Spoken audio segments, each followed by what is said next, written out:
Hello students. तो आज हम लोग जो है ना स्टार्ट करेंगे क्लास 11th का चैप्टर नंबर 2, जिसको हम लोग बोलते हैं एटॉमिक स्ट्रक्चर ना, और हिंदी में हम लोग उसको बोलते हैं परमाणु संरचना। तो आज जो है ना हम लोग देखिए, जब बात आती है परमाणु की ना, तो नाम याद किया जाता है जॉन डाल्टन का, कि जॉन डाल्टन जो है ना वो हम लोगों को बताए कि जो मैटर है ना उसका फॉर्मेशन, जो निर्माण हुआ है वो बहुत ही सूक्ष्म कणों से हुआ है, और उस कण को हम लोग क्या बोलते हैं? एटम बोलते हैं, जिसको डिवाइड नहीं किया जा सकता है। मतलब किसी भी मैटर का या फिर किसी भी एलिमेंट का जो सबसे स्मॉलेस्ट कण है, जो सबसे सूक्ष्मतम कण है, जो इनडिविजिबल है, जिसको डिवाइड नहीं किया जा सकता है, उस कण को हम लोग एटम बोलते हैं। लेकिन जब जॉन डाल्टन के द्वारा ऐसा बात बोला गया ना, तो फिर बहुत सारे साइंटिस्ट जो है ना इस बात में लग गए कि क्या सच में उनका बात सही है या नहीं है। लेकिन वो जो है ना उनका ये बात बहुत दिन तक जो है ना हम लोगों पे राज किया, और वो बताया कि नहीं, और हम लोग जो है ना बहुत दिन तक खोज ही नहीं पाए। लेकिन आदमी का यह नेचर होता है कि अगर आप कुछ भी अगर उसको बोल रहे हैं ना, आप अगर बोल रहे कि ये काम आपको नहीं करना है, तो वो काम जरूर करेगा वो। तो जैसे जॉन डाल्टन हमको ये बात बोले ना कि भाई परमाणु क्या है, तो पदार्थ का सबसे सूक्ष्मतम कण है, तो आदमी लग गया उनके बात को गलत साबित करने में। ये तो हम लोगों का नेचर ही है ना। तो आज जो है ना हम लोग इसी के बारे में जानेंगे। तो मैं प्रभास पांडे आपके अपने चैनल ग्लांस क्लासेस पे आप लोगों का स्वागत करता हूं। तो आइए फिर शुरू करते हैं।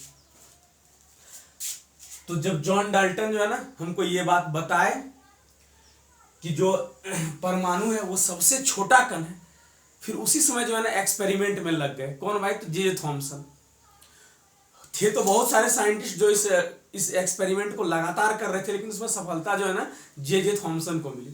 तो उनका जो प्रयोग था उसको हम लोग क्या बोले भाई? कैथोड रे एक्सपेरिमेंट, या इसको हम लोग बोलेंगे डिस्कवरी ऑफ इलेक्ट्रॉन। मतलब इलेक्ट्रॉन का खोज यहीं से चालू हुआ।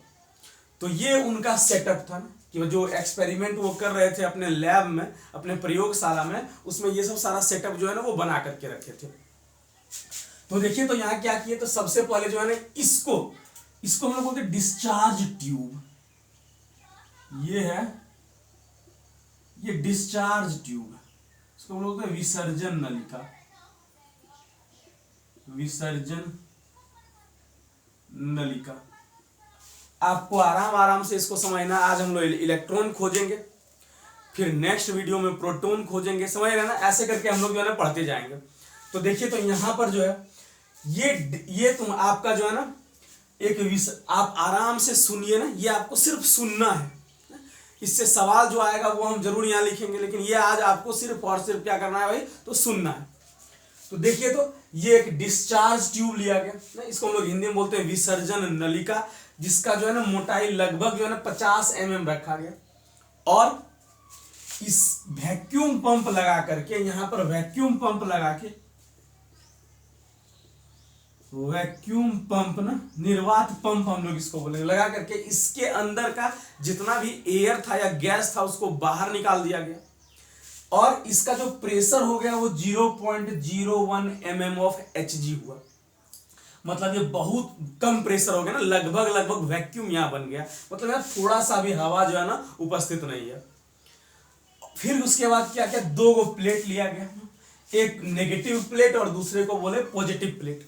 नेगेटिव प्लेट को हम लोग क्या बोलते हैं? कैथोड, और जो पॉजिटिव प्लेट है उसको हम लोग बोलते हैं एनोड। लेकिन यहां जो एनोड लिया गया वो परफोरेटेड एनोड लिया गया। मतलब जो एनोड था उसमें छोटा छोटा जो है ना छिद्र, जो है ना होल छोड़ दिया गया, ऐसे करके लिया। देखिए, ऐसा नहीं कि शुरू बार में एक्सपेरिमेंट हो गया होगा। आप लोग ये मत समझिए कि पहला बार एक्सपेरिमेंट किया और हमको सफलता मिल गया, ऐसा नहीं हुआ है। ये बहुत बार एक्सपेरिमेंट किया गया, तब जब सबसे अंतिम में जो बढ़िया रिजल्ट दिया ना, वो सेटअप यहां हम आपको बना के दिखाए हैं।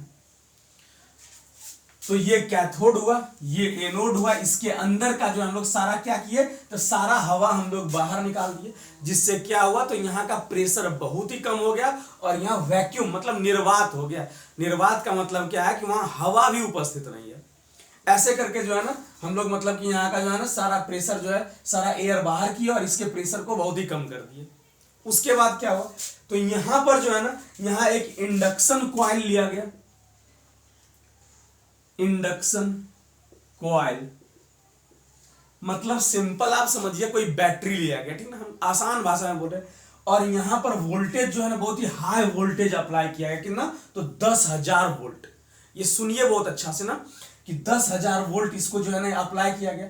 जब 10,000 वोल्ट अप्लाई करने से हुआ क्या, तो ऐसा देखा गया कि यहां से कुछ निकला, लेकिन वो इनविजिबल था, वो हमको दिखाई नहीं दे रहा था। जब ये प्रयोग ऐसे करके किया गया ना, तो जब देखा गया यहां तो एक कांच का था ना, तो लगा कि कुछ तो निकला है, समझ रहे ना। अब उस चीज को देखने के लिए यहां पर ये पीछे में जो है ना एक फ्लोरोसेंस मटेरियल ना, जो जिंक सल्फाइड का एक ग्लास था, यहां पर लगा दिया गया। जब जैसे ही हम यहां बैटरी से इसका कनेक्शन किए, कैथोड से कुछ निकला, और यहां पर जो जिंक सल्फाइड का जो ग्लास था वो चमकना चालू हो गया। मतलब जरूर यहां से कुछ निकला और जो है ना इधर गया, और ये छिद्र से होते हुए जो है ना ये जो ग्लास था ना जिंक सल्फाइड का, उससे जाके स्ट्राइक किया, और उस जैसे उससे जाके टकराया और यहां वो चमकना चालू कर दिया। अब देखिए ना, अगर आप जो है ना रात में जो है ना अगर जाते हैं कहीं गाड़ी से, तो रोड के किनारे कुछ लगा हुआ होता है ना, उस पर जब लाइट पड़ेगा तभी वो आपको लाल लाल दिखाई देगा, अगर लाइट नहीं पड़ रहा है तो नहीं दिखाई देगा। तो यहां भी कुछ उसी तरह का जो है ना यहां लगाया गया। तो देखिए, तो यहां पे जो ये सारा सेटअप करने के बाद क्या बोले भाई, कि भाई यहां से एयर कंप्लीटली निकाल दिया गया। सबसे पहला पॉइंट आपको क्या लिखना है, कि एयर यहां से कंप्लीटली बाहर कर दिया गया, और यहां का pressure 0.001 mm of Hg set किया गया। दूसरा बात क्या किया गया भाई, कि बहुत ही हाई वोल्टेज जब इसमें अप्लाई किया गया, बहुत ही हाई वोल्टेज, तो कैथोड से कुछ निकला जो हमको दिखाई नहीं दिया, वो इनविजिबल रे था। लेकिन उसको देखने के लिए हम यहां पर एक प्लेट लगाए जिंक सल्फाइड का, जिससे जो है ना यहां चमकना जो है ना वो चालू हो गया। ये चमकना यहां पे चालू हुआ। अब देखिए तो इससे हुआ क्या, कि इससे जो है ना कि कैथोड से रे निकला और एनोड की ओर बढ़ा है, कि कैथोड से ये निकला और एनोड की रे, देखिए ना ये यहां से निकल के इधर नहीं भी आ सकता था, कि ये जो लाइट है वो यहां। तो इससे हमको ये बात समझ में आई ना कि कैथोड से जो कुछ निकला वो एनोड की तरफ अट्रैक्ट हुआ, मतलब यहां से जो निकलने वाला चीज है ना उस पर नेगेटिव चार्ज है। मतलब जो कैथोड रे है वो नेगेटिव पार्टिकल से मिलकर के बना हुआ है। तो आप इसको नोट करिए, हम इसको मिटा के अब थोड़ा सा जो है ना कुछ कुछ पॉइंट आपको लिखेंगे, जो आपको क्या करना है भाई, नोट करना है। बात कुछ आ रही समझ में कि नहीं आ रही? देखिए तो मिटा दें इसको, आप इसको जो है ना आराम से नोट कर लीजिए। दिख रहा है बढ़िया से आप लोगों को? चलिए बहुत अच्छा, नहीं इसको आप नोट कीजिए। फिर हम जो है ना कुछ पॉइंट लिखेंगे जो आपको जो है ना बढ़िया से जो है नोट करना है। तो ये आप फिगर बनाइए। अब हम कुछ पॉइंट जो है ना लिखेंगे, जो आपको क्या करना है, तो नोट करना है। कैथोड रे एक्सपेरिमेंट से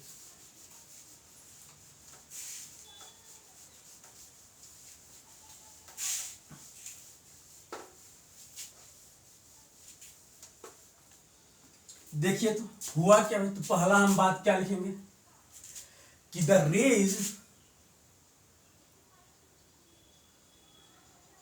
raise emitted from cathode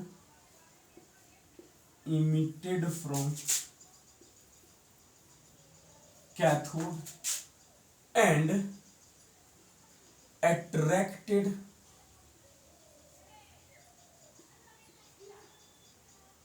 towards anode। इससे कंक्लूजन क्या लिखे, देखिए तो इससे कंक्लूजन हमको क्या मिला है, इससे जो कंक्लूजन मिला कि हम यहां क्या लिखे हैं, कि भाई ये जो कैथोड रे है वो कैथोड से निकला और एनोड की ओर आकर्षित हुआ। कि कैथोड से निकलकर ये रे क्या हुआ भाई, तो कैथोड से निकलकर कैथोड किरण कैथोड से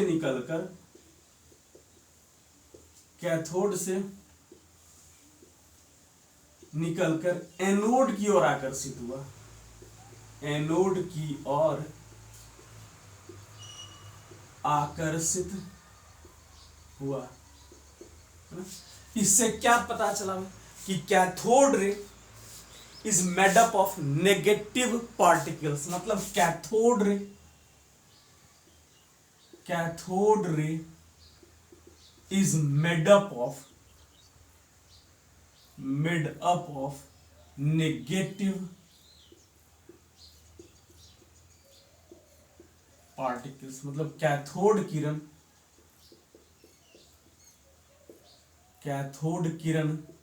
का निर्माण ऋणात्मक कण से हुआ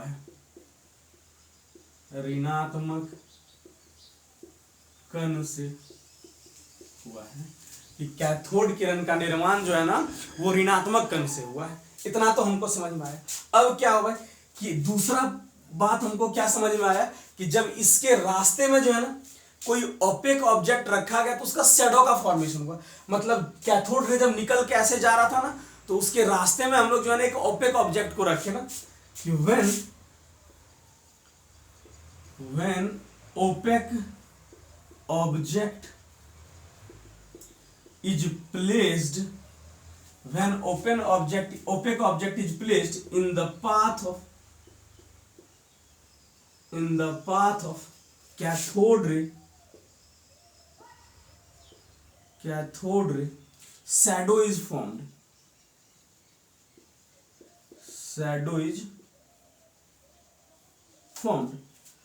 So we can say that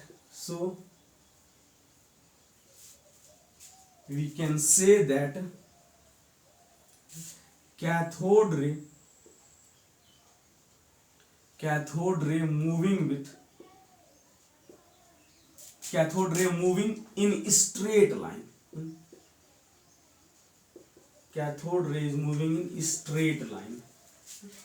मतलब कि कैथोड रे के पथ में, कैथोड किरण के पथ में अपारदर्शी वस्तु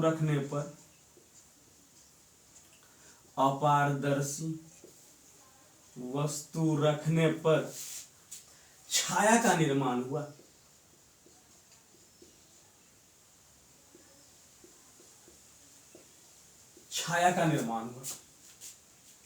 इससे पता चलता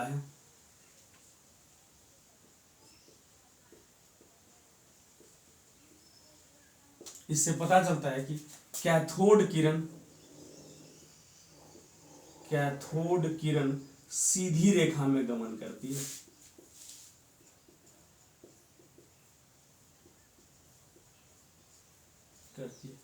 और हाई स्पीड से, कितना स्पीड देखिए तो 10 के पावर जो है ना ये 10 के पावर 9 से 10 का पावर 11 सेंटीमीटर पर सेकेंड के स्पीड से चल रही है।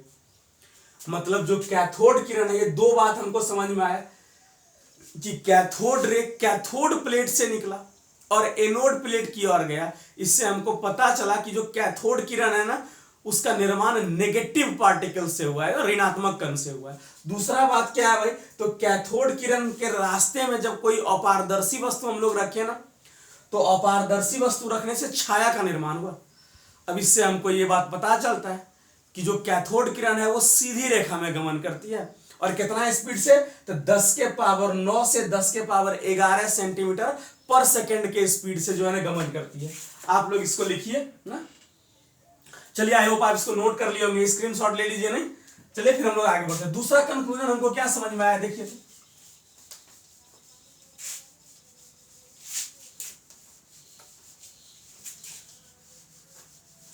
तो और पॉइंट क्या क्या आपको हम लोग को समझ में आया कि क्यों हम लोग ये बात बोल पाए कि ये जो है ना इलेक्ट्रॉन है, नहीं ये जो है इलेक्ट्रॉन है, ये बात हम लोग कैसे इसको बोल पाए। देखिए तो ये बात बोलने के लिए जो है, देखिए तो क्या क्या जो है ना यहाँ पे समझ में आया। चलिए, अब दिख रहा है थोड़ा बढ़िया से ना, लाइट आ गया ना। चलिए हम लोग आगे बढ़ते हैं ना।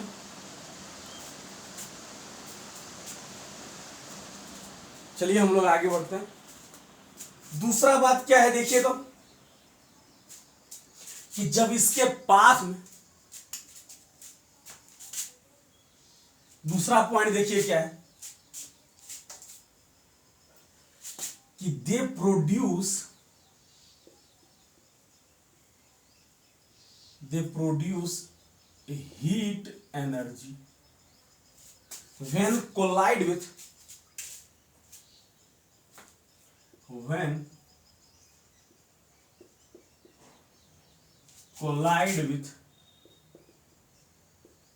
मैटर।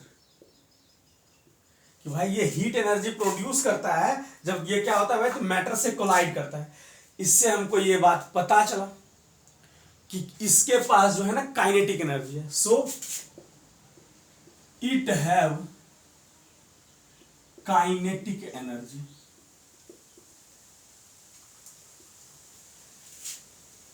कैथोड किरण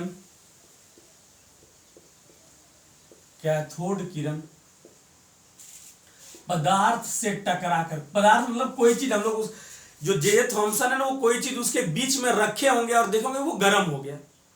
मतलब कोई चीज उस पर अगर स्ट्राइक कर रहा है ना तो फिर वो गर्म हो गया। इसका क्या मतलब है? तो उसके पास काइनेटिक एनर्जी है। तो वही काइनेटिक एनर्जी जो है ना उस पदार्थ को गर्म करने में उसका यूज होने लगा ना, उसको गर्म कर दिया, मतलब वही काइनेटिक एनर्जी हीट एनर्जी में कन्वर्ट हो गया। कैथोड किरण पदार्थ पर टकराने से उसमें ऊष्मा उत्पन्न करती है।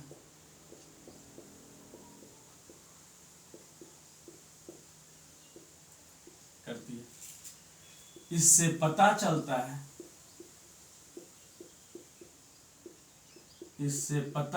है कि कैथोड किरण के पास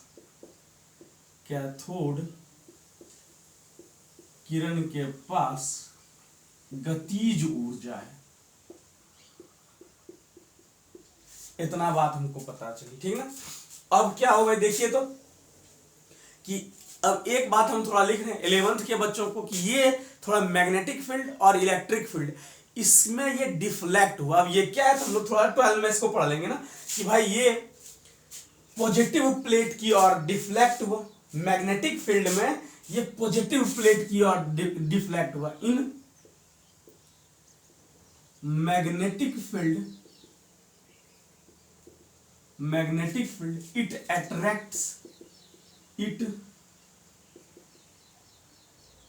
attracts toward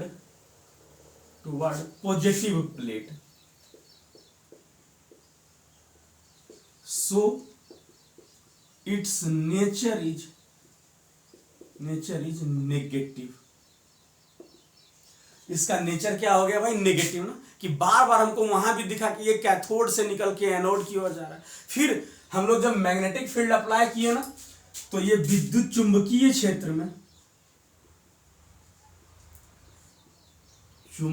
क्षेत्र में यह धनात्मक प्लेट की ओर आकर्षित हुआ। धनात्मक प्लेट की ओर आकर्षित हुआ। धनात्मक प्लेट की ओर आकर्षित हुआ। इससे पता चलता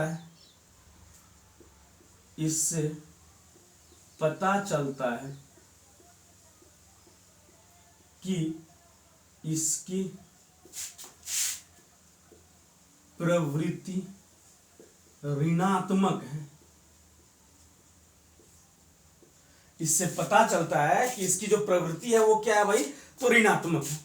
मतलब हमको इतना बात तो पता चला कि कैथोड किरण का निर्माण जिससे हुआ है उसका नेचर जो है ना वो नेगेटिव वाला है, मतलब वो ऋणात्मक है पूरी तरह से। ये बात आप नोट कीजिए, नोट कर लिए इसको। चलिए आगे हम लोग बढ़ते हैं फिर ना। अब हुआ क्या कि अब दूसरा बात क्या देखा गया, देखिए तो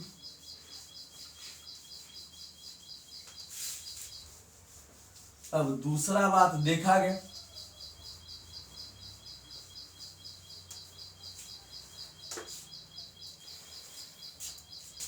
कि आप अब देखिए ना कि भाई जो जे थॉमसन थे ना अब उसमें से गैस बदल दिए और कैथोड का जो मटेरियल था वो भी बदल दिए। मतलब हम सिंपल ये बात कह सकते हैं कि भाई जब डिफरेंट कैथोड और डिफरेंट एनोड गैस लिया गया ना, कि because of different electrode and gases. देखिए हम यहाँ ये बात यहाँ हिंदी में हम लिख रहे हैं, आपको जो है ना समझ में आएगा। चाहे आप कोई गैस लो,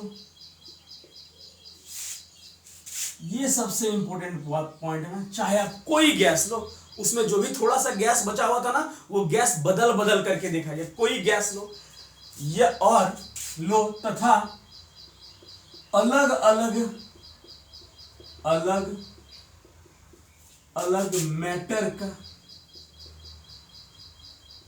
का इलेक्ट्रोड लो, लेने पर ना, चाहे आप कोई गैस लेने, चाहे आप कोई गैस लेने, चाहे आप कोई गैस लो, ऐसा थॉमसन जो को देखा गया ना कि थॉमसन देखेगी कोई गैस लो, अलग अलग मेटर का इलेक्ट्रोड लो, अलग अलग मेटर का इलेक्ट्रोड लो, जो nature of particle will be same, nature of particle क्या था तुम्हारा, तो सेम है। मतलब आप कोई गैस लीजिए, कोई मेटर का, कोई भी पदार्थ का इलेक्ट्रोड लीजिए, जो पार्टिकल निकला ना उसकी प्रवृत्ति एकदम सेम थी। मतलब इससे एक बात तो पता चला कि भाई जितना भी कण है ना, जो भी मैटर बना हुआ है, वो सब मैटर में ये वाला पार्टिकल है। जो कैथोड रे का जो पार्टिकल है वो हर एक मैटर में उपस्थित है। मतलब हम ये बात बोल सकते हैं कि कैथोड रे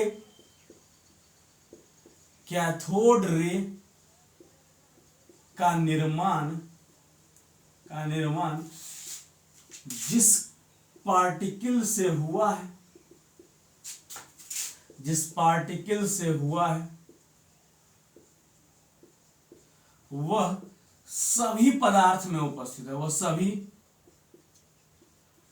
पदार्थ में उपस्थित है।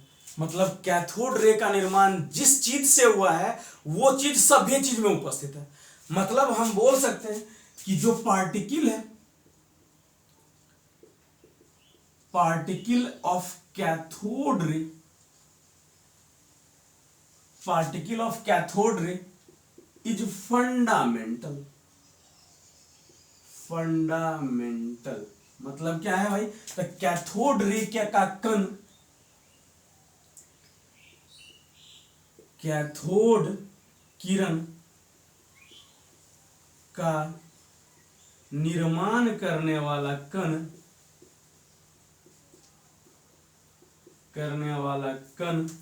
कैथोड किरण का निर्माण करने वाला कण मूलभूत कण है। मतलब वो सभ्य में उपस्थित है। बात कुछ आई समझ में कि नहीं, कि वो जो है कैथोड किरण का निर्माण जिस कण से हुआ है उस सभी चीज में उपस्थित है। मतलब हम बोल सकते हैं कि वो मूलभूत कण है, वो ब्रह्मांड में उपस्थित हर एक चीज में ऐसा है। अब देखिए तो एक बार, तो इस जो अब ये मिटा दें इसको, हो गया, दिख रहा है आप लोगों को, नहीं दिख रहा ना, चलिए दिख रहा है ना,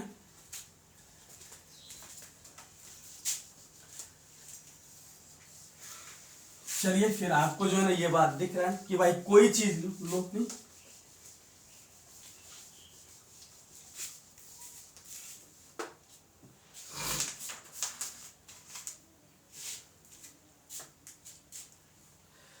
तो देखिए ना उसके बाद कौन आए भाई, तो जे थॉमसन तो इस बात को खोज दिए। उसके बाद एक स्टोनी नाम के साइंटिस्ट आए, वो इस नेगेटिव कण को जो है ना इलेक्ट्रॉन कहे। मतलब कि भाई द नेगेटिव पार्टिकल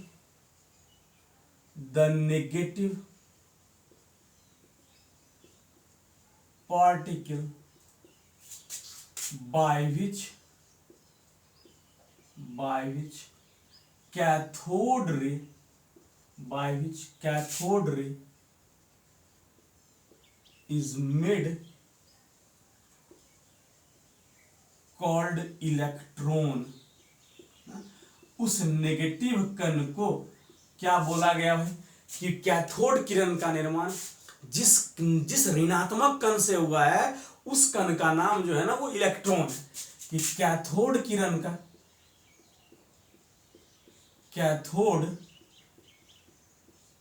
का निर्माण जिस ऋणात्मक, ये कौन बात बोले भाई? स्टोनी नाम के एगो साइंटिस्ट थे ना, वो नेगेटिव कण को इलेक्ट्रॉन बोले, मतलब इलेक्ट्रॉन का नामकरण करने वाले इंसान थे ना, कि कैथोड किरण का निर्माण जिस ऋणात्मक कण से हुआ है, जिस ऋणात्मक कण से हुआ है, जिस ऋणात्मक कण से हुआ है, उसका नाम इलेक्ट्रॉन है। और ये नाम कौन दिए भाई? स्टोनी दिए। उसका नाम इलेक्ट्रॉन है। ये कौन बोला? स्टोनी। ये स्टोनी उस तरह रहने दो, इसका नाम जो है ना स्टोनी जो है ना, इलेक्ट्रॉन को इलेक्ट्रॉन बोले। और अब वो नेगेटिव कण है तो उस पर कितना आवेश है? तो एक थे रॉबर्ट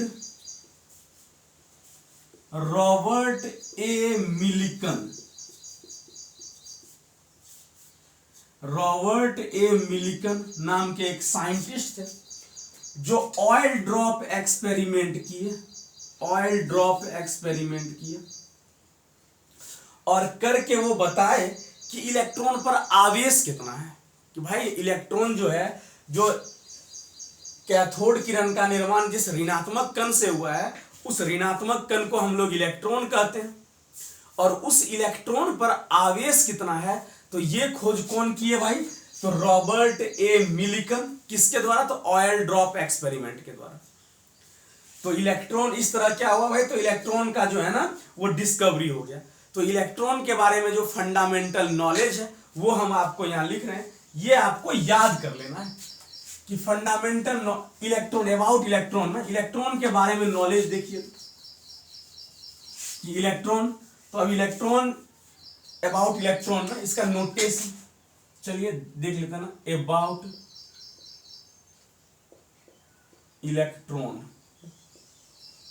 इलेक्ट्रॉन के बारे में क्या क्या इंफॉर्मेशन अब दिया गया, ये सब आपको जो है ना जान जाना है इलेक्ट्रॉन के बारे में।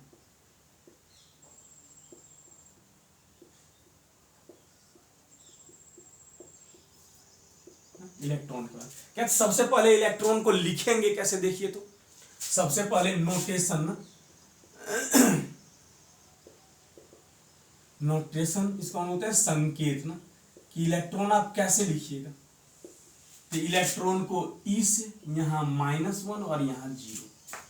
बात क्लियर है? ऐसे करके इलेक्ट्रॉन को आप रिप्रेजेंट करना है। डिस्कवरर, कि डिस्कवरर, इसको खोजे कौन भाई? इसके खोज करता। इलेक्ट्रॉन को खोजे कौन है? खोज करता है। नाम क्या था उनका? J Thomson. जे थॉमसन ना, इनका नाम क्या था? और कितना ईस्वी में खोजे ये? तो 1897 ईस्वी में जे थॉमसन। मतलब इलेक्ट्रॉन खोजे कौन भाई? इलेक्ट्रॉन खोजे कौन? तो जे थॉमसन। अच्छा, इलेक्ट्रॉन का नाम इलेक्ट्रॉन कौन रखे? नेम्ड बाय, कि इलेक्ट्रॉन को इलेक्ट्रॉन कौन बोले ना, कि इलेक्ट्रॉन को इलेक्ट्रॉन, मतलब कि इलेक्ट्रॉन का नामकरण करने वाले ना, नामकरण करने वाले, नामकरण कौन किए? तो इसका नाम जो है कि स्टोनी। इलेक्ट्रॉन कौन बोले भाई? कि स्टोनी बोले, कि स्टोनी जो है ना, इलेक्ट्रॉन को इलेक्ट्रॉन बोले। इस पर एब्सोल्यूट चार्ज करना है। देखिए तो ये कौन बताए थे? रॉबर्ट ए मिलिकन। एब्सोल्यूट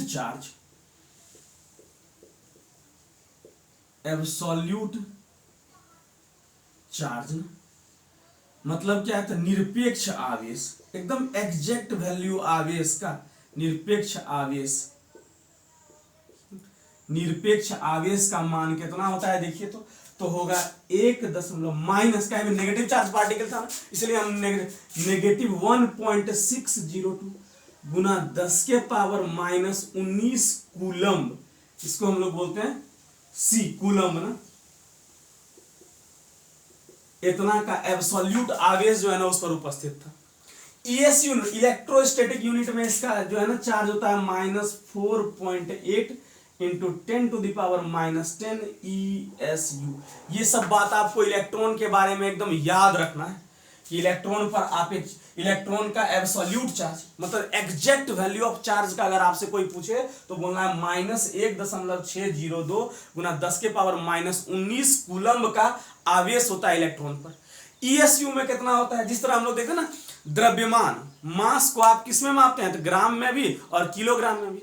आपकी मम्मी बोली जाओ 250 ग्राम ले आओ, 1 किलो ले आओ, तो बात वही होगी ना कि कूलम में बोलिए या फिर ESU में बोलिए। तो लेकिन ज्यादा फेमस कौन है भाई, तो कूलम वाला ये ज्यादा फेमस है। अगर हम रिलेटिव चार्ज की बात करें,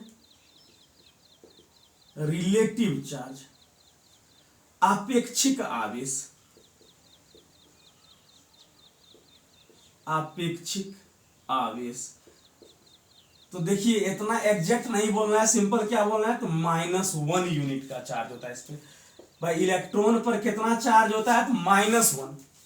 ठीक है, अगर रिलेटिव की बात करें तब ज्यादा इसी की बात होता है ना कि भाई एग्जैक्ट वैल्यू बहुत कम पूछा जाता है, लेकिन जहां भी पूछा जाएगा आपको ये वाला वैल्यू पुट करना है। रिलेटिव का मतलब क्या, हम लोग रफली बोलेंगे उस पर -1 यूनिट का जो है ना जो चार्ज है, इसका एब्सोल्यूट मास कितना होता है, एब्सोल्यूट मास, इसके द्रव्यमान की बात हो रही है, निरपेक्ष द्रव्यमान।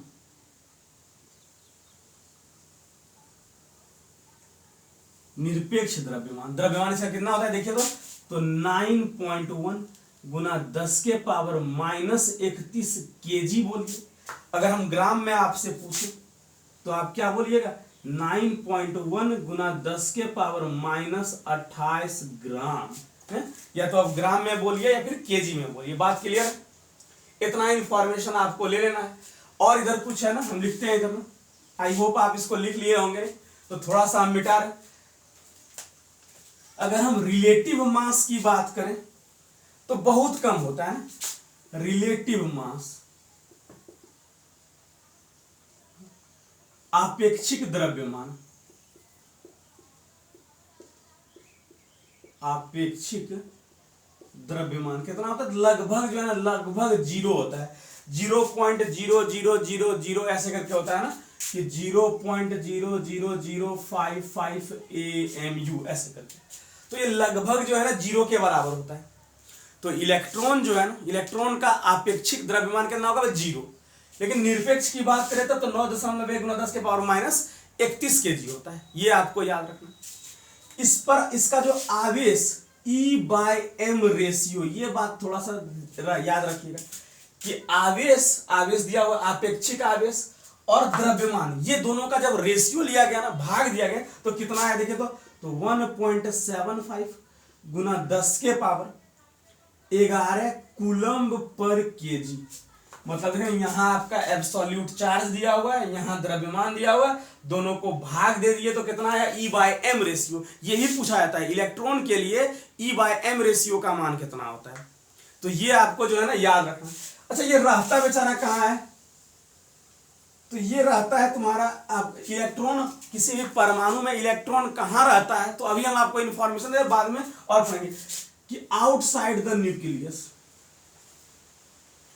आउटसाइड द न्यूक्लियस मतलब नाभिक के बाहर, नाभिक में ये नहीं रहता है। तो इतना चीज आपको इलेक्ट्रॉन के बारे में याद रखना है कि इलेक्ट्रॉन खोजा गया और इलेक्ट्रॉन के बारे में ये सब इंफॉर्मेशन पता चला। मतलब अब पता चल गया कि परमाणु जो है ना सबसे छोटा कण नहीं है, उससे भी छोटा कण कौन है भाई, तो इलेक्ट्रॉन है। अगर आप सबसे छोटे हैं तो आपको डिवाइड नहीं किया जा सकता है। अगर आप डिवाइड हो रहे हैं इसका मतलब आप सबसे छोटा नहीं है, मतलब आप जो है ना बड़े हैं। जैसे मान लीजिए किसी का अगर एक के बेटा है तो उसका संपत्ति क्या बटेगा भाई, तो वो सबसे छोटा हो गया ना। अगर मान लीजिए उसका 2 बेटा है तब तो संपत्ति 2 भाग में बट जाएगा। बात कुछ आ रही समझ में कि नहीं यार। तो यहाँ जो है ना हम आपको तो जो जॉन डाल्टन जो ये बात बोले कि पदार्थ का सबसे छोटा कण जिसको विभाजित नहीं किया जा सकता है उसको परमाणु कहते हैं, एटम कहते हैं, ये बात गलत साबित हो गया, क्योंकि एटम से भी छोटा कण कौन हो गया, तो इलेक्ट्रॉन हो गया। तो आपको ये सब सारा चीज समझ में आया होगा नहीं। फिर आपको ये वीडियो कैसा लगा हमको बताइए नहीं, और मेरा चैनल जो है ना सब्सक्राइब कर दीजिए आप लोग ने, और जो है ना वीडियो शेयर भी कीजिए दोस्तों में, ताकि उसको पता चले थोड़ा सा। तब तक जो है ना मेरे तरफ से हंसते रहिए और पढ़ते रहिए ना। अगले लेक्चर में हम आपके लिए प्रोटॉन का डिस्कवरी लेकर के आएंगे, प्रोटॉन को हम लोग खोजेंगे ना। तब तक मेरे तरफ से ऑल द बेस्ट।